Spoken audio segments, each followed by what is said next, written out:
What is Mosaic Damascus? Well, Mosaic Damascus is a specialized form of pattern welded steel that incorporates intricate symmetrical patterns, right?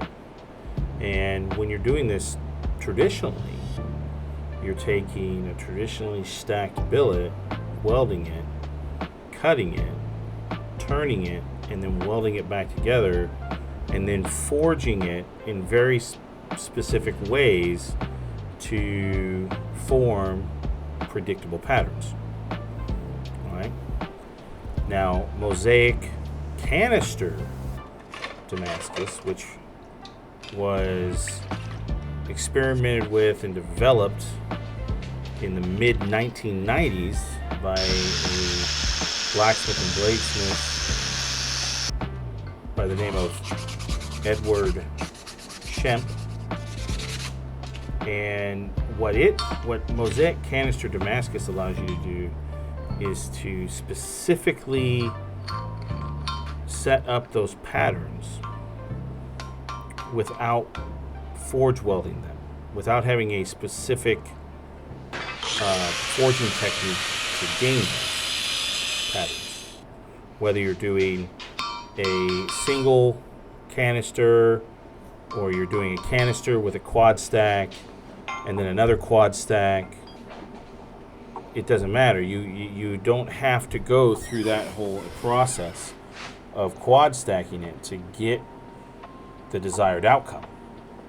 Now, with that being said, just like in a traditional mosaic using a traditional billeting method, there are a few different ways you can then take that pattern that's on the inside of your billet to bring it to the outside. Right? That doesn't change.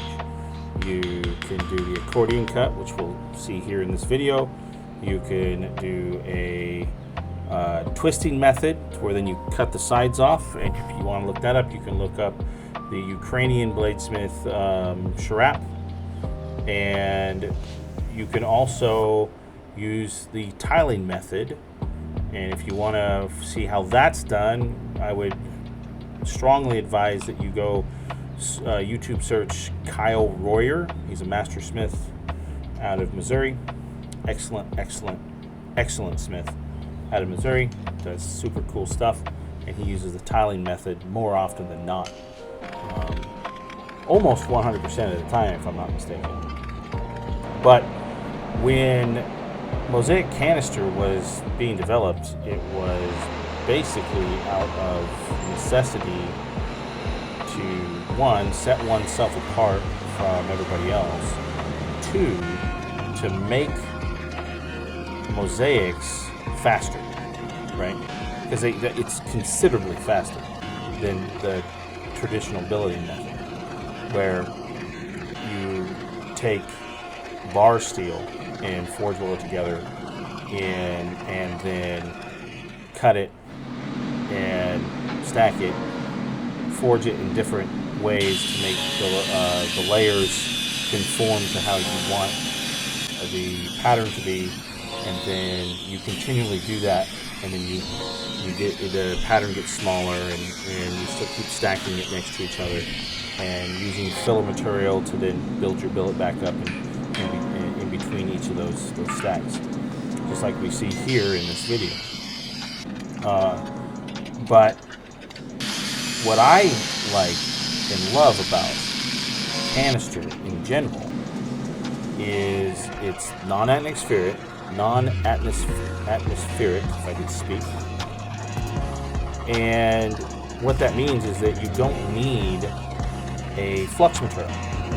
Right? You just need a release agent from your can, and you really don't even need that. It just makes it easy.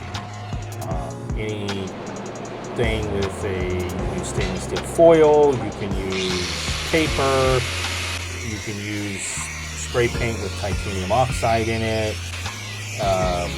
white out, stuff like that. I use a white spray paint in mine, and the can just pops off. But what it allows the individual smith to do that would have taken years and years of constant work and study, building the right tools and the right forging methods to do, you can do basically on day one.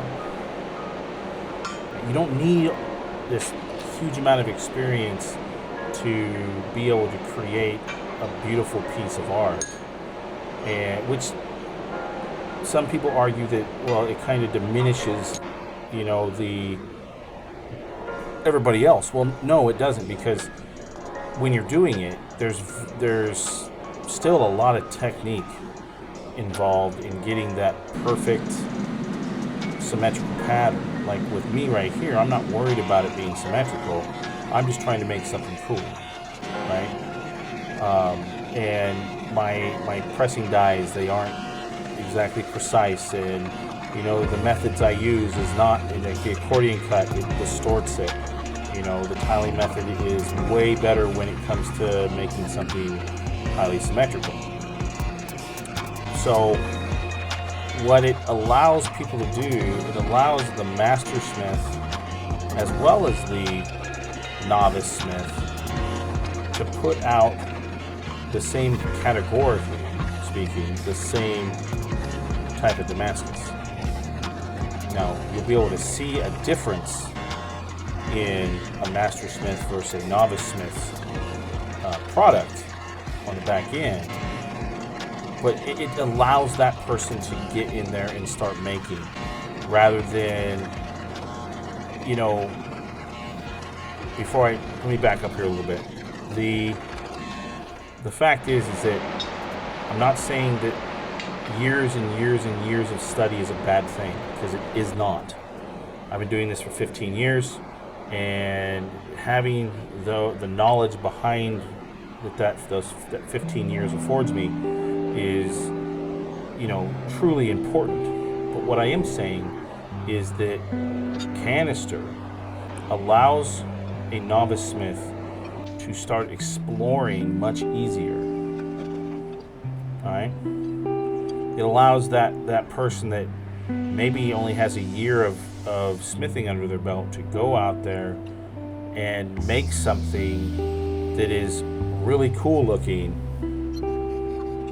and they don't have to worry about the mistakes that happen. You're going to make mistakes, but you're not going to get discouraged by a weld not holding up because you didn't see it pull apart fast enough and clean it out and reflux it and re-weld it. You're just not going to see all that in canister. That is the huge thing. It just allows everybody and anybody to get into it, and I think that's important. Yeah, it has to. It's for our craft to grow. It has to be approachable by everything, and that's what Canister Damascus allows you to do. It allows you to put anything you want inside this canister, float it in some powder, weld together, and make something cool. And how you go about, and what type of powders you use, and what type of main medium you use, is completely up to you. There's the only wrong way of doing it is not doing it. Plain and simple. Absolutely, the only wrong way of doing it is not doing it. And I absolutely love the fact that it is this easy. I can teach it. Just getting people involved, getting people interested in it. It's something that goes very quickly. We can have a full billet stretched out, ready to go, make a knife out of it within a couple hours.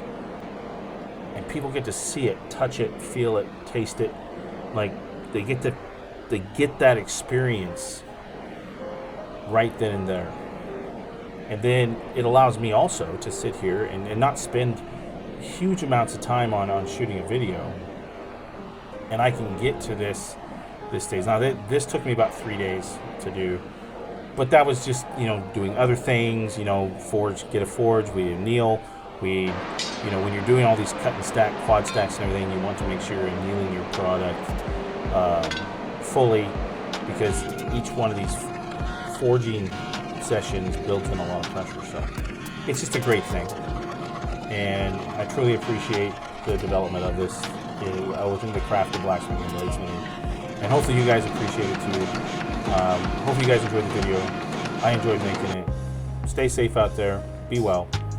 And as always, forge on.